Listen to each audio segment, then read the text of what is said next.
কোশ্চেনটা দেখা মাত্রই বুঝতে পারছি এমনি নর্মাল নিয়মে করা খুব টাফ, কারণ লগের ভেতরে 1 plus X square plus Y square, তাই না? বাইপার্টস ছাড়া উপায় নয়।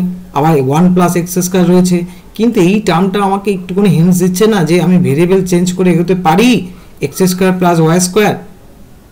এবং অবশ্যই তার আগে একটু আমরা ছবিটা এঁকে নিই, তাহলে এটা একটু তাহলে আমাদের, কারণ আর আর থিটা রেঞ্জটাকে তো চিনতে হবে না, তাহলে এটা ওয়াই এর জন্য আর এটা হচ্ছে আমাদের এক্স এর জন্য।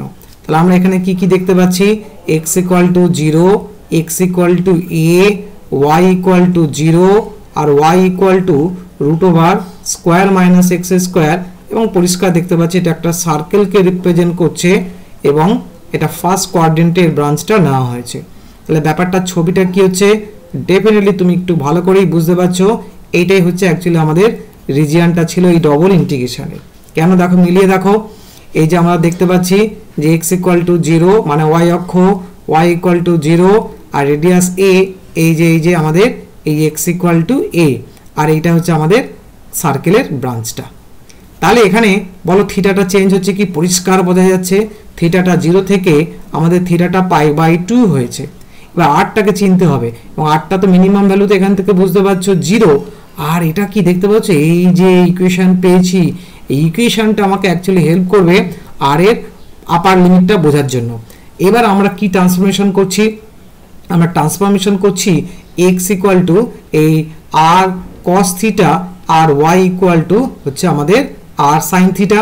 এবং সেই ক্ষেত্রে আমরা এখানে থিটাটা তাহলে আমাদের চেঞ্জ হচ্ছে কোথায় না, ডেফিনেটলি 0 টু π/2, আর আরটা চেঞ্জ হচ্ছে 0 টু, এইখানে তুমি যদি বসিয়ে দাও খেয়াল করে দেখো r square equal to square, তাহলে r equal to a, that is এ।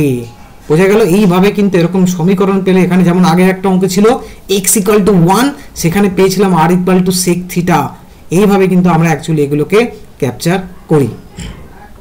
তাহলে আমাদের ডবল ইন্টিগ্রেশনটা তাহলে এবার কিভাবে চেঞ্জ হচ্ছে দেখো, তাহলে এখানে আমরা থিটাটা পেলাম, তাহলে এখানে 0 থেকে π/2, আর এখানে আমাদের রেডিয়াস এই আরটা পেলাম আমরা 0 টু a, আর এটা দাঁড়াচ্ছে খেয়াল করে দেখো লগ আমার এই 1 প্লাস আর স্কোয়ার, আর অবশ্যই জ্যাকোবিয়ানের জন্য আর, আর dx dy এর জন্য তো আমাদের আছে dr d থিটা। বলে এটা সহজ না? অবশ্যই সহজ, কারণ এখানে যদি আমি এটা সাবস্টিটিউট করে নিই তাহলে কিন্তু অনেকটা ইজি হয়ে যাবে। যেমন আমরা 1 plus R square equal to যদি টি পুট করি, তাহলে এখানে পেয়ে যাচ্ছি আর dr আর এই হাফ অফ dt। তাহলে আর এর রেসপেক্টে প্রথমে করছি, তাই 0 টু π/2, এখানে থিটা এখন কনস্ট্যান্ট। তাহলে খেয়াল করে দেখো আর যখন 0, টির মান পাচ্ছি 1, আর এর মান যখন a, তাহলে এটা 1 টু 1 প্লাস স্কোয়ার হচ্ছে, তাহলে এটা হয়ে গেল আমাদের এই লগ টি। আর ডিটি, এবার আমাদের ডি থিটা আর একটা হাফ থাকছে, তাই না? হাফ। এবার আমরা এখানে লগটির ইন্টিগ্রেশন তো আমরা জানি, আমরা এটা মনেও রাখতে বলেছিলাম log x dx, নইলে বাইপার্ট করে বার করতে হবে। আবার x log x minus x হয়, তাহলে সেই অনুযায়ী হাফ